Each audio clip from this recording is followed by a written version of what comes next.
Students, कैसे हैं आप लोग?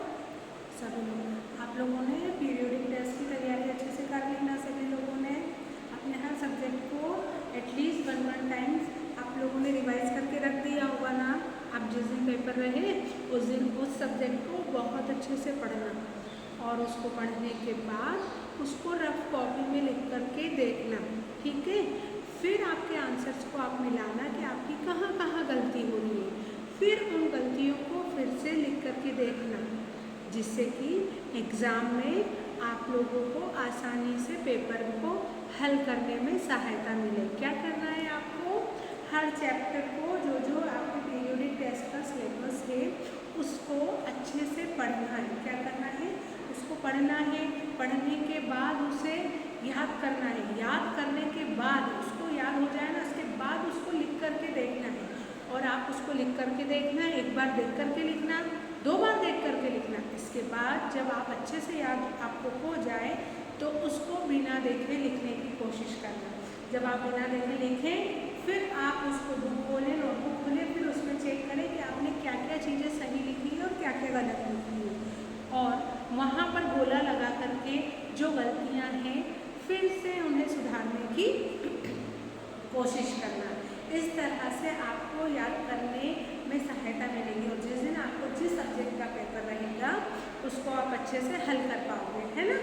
तो आप लोग इस तरह से याद करें और याद कर करके उसे लिखें। लिखने के बाद देखें कि आपने कहाँ गलती करी और जिस चीज़ में गलती हुई है दोबारा उसे लिखने की कोशिश करें, उसे सीखें और फिर उसको लिखें, फिर देखें कि आपकी गलती नहीं होगी। ये बहुत ही अच्छा तरीका है हमारा याद करने का। चलिए, कल की वीडियो में हमने चित्रकथा के बारे में पढ़ा था, जिसमें चित्र दिया था पेज नंबर 38 पर दादाजी और बंदर के बारे में। तो आप लोग सीख ही गए होंगे ना कि किसी भी चित्र को देखकर हमको हमारे विचारों को किस तरह से व्यक्त करते हैं। आज हम पार्ट 4 पढ़ेंगे। उसके पहले एक छोटी सी पोयम मैं आपको बता दूं, पेज नंबर 39 पर उसमें है, आपको उसको गा करके देखना है। क्या करना है? पेज नंबर 39, कैसे पढ़ पाए अखबार। इस पोयम को आपको घर पर गा करके मम्मी को सुनाना है। तो ये पोयम मैं आपको बताती हूँ क्या है। आया जो अखबार दादाजी ने लपका। दादाजी ने क्या करा? उसको लपका। बोले बच्चू बाट तुम्हारी देख रहा था कब का। बाट मतलब रास्ता देखना। बोले दादाजी क्या बोले? बोले बच्चू बाट तुम्हारी देख रहा था कब का, मतलब तुम्हारा इंतजार कर रहा था। लेकिन तभी हो गया ऐसा एक करिश्मा। लेकिन तभी क्या हो गया? एक जादू हो गया, एक करिश्मा हो गया। बंदर झट से ले गया उठाकर दादाजी का चश्मा। क्या करिश्मा हुआ कि बंदर दादाजी का चश्मा लेकर के चला गया। बिना चश्मे के दादा कैसे पढ़ पाए अखबार। बिना चश्मे के दादा कैसे पढ़ पाए अखबार। ऊपर से बाजार बंद है दिन ठहरा इतवार। और ऊपर से बाजार बंद है क्योंकि उस दिन रविवार का दिन है। तो इस पोयम को आप लोग घर पर पढ़ना और पढ़ने के बाद मम्मी को सुनाना, डैडी को सुनाना।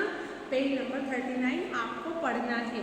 फिंगर रख करके पढ़ने की कोशिश करना। आज हम पेज नंबर 40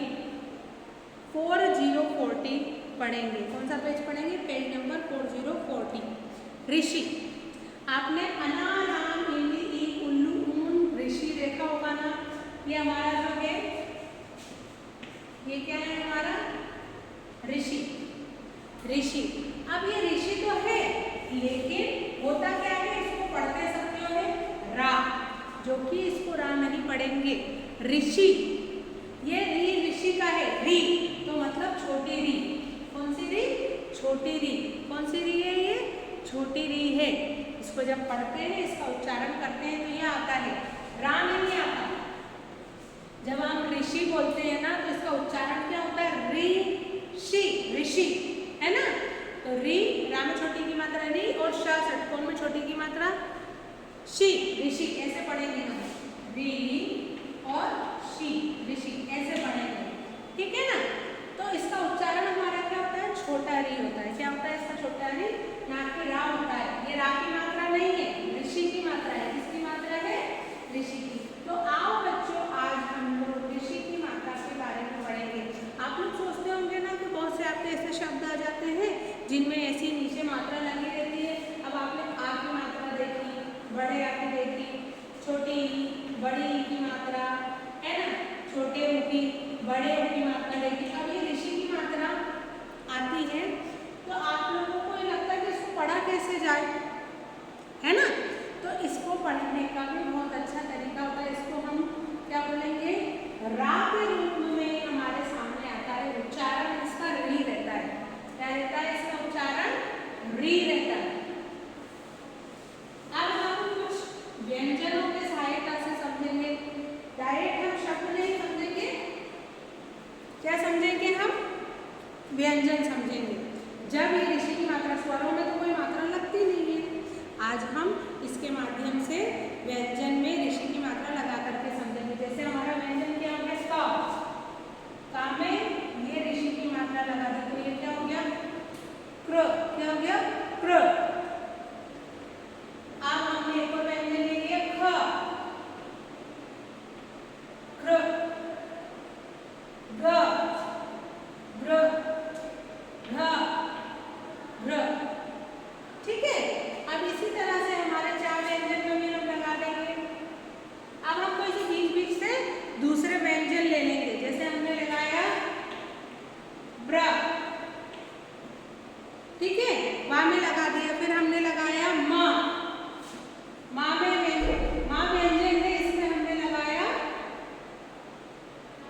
ऋषि की मात्रा म्र। फिर हमने लगाया इसको त्र, फिर प्र। इस तरीके से इस मात्रा को लगाया जाता है। कैसे लगाया जाता है? इस तरीके से लगाया जाता है। अब ऋषि की मात्रा का उच्चारण री की तरह होता है। किसकी तरह होता है बेटा? ऋषि की मात्रा का उच्चारण री की तरह होता है।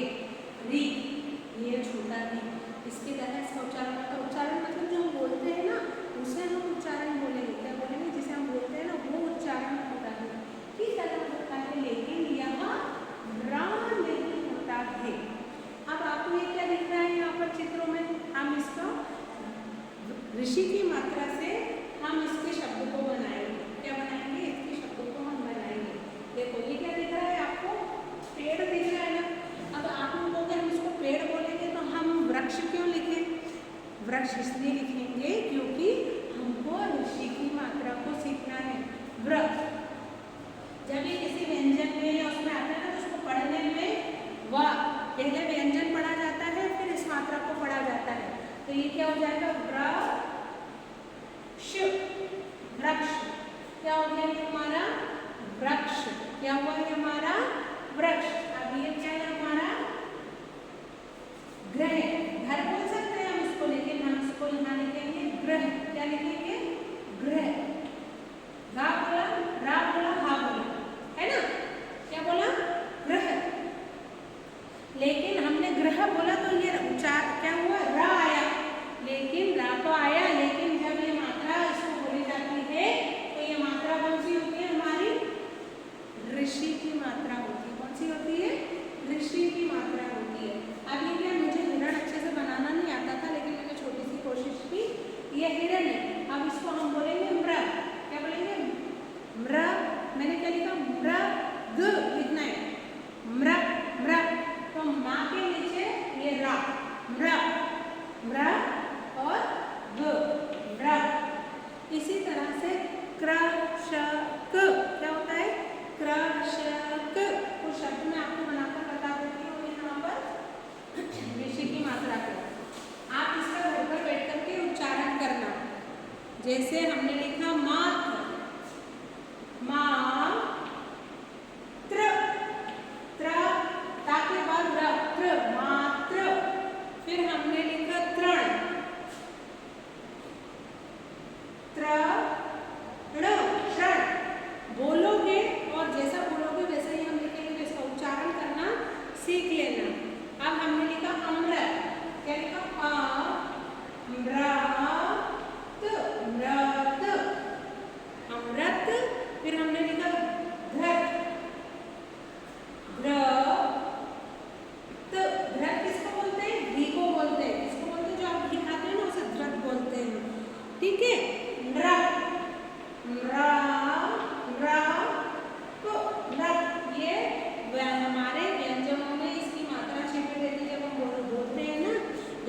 मात्रा वाले शब्द, तो वो व्यंजन को तुरंत बोलने के साथ ही उसी के साथ हम इस मात्रा को बोल देते हैं। जैसे मात्र, तृण उसी में शामिल हो जाता है। अमृत, धृत, नृप।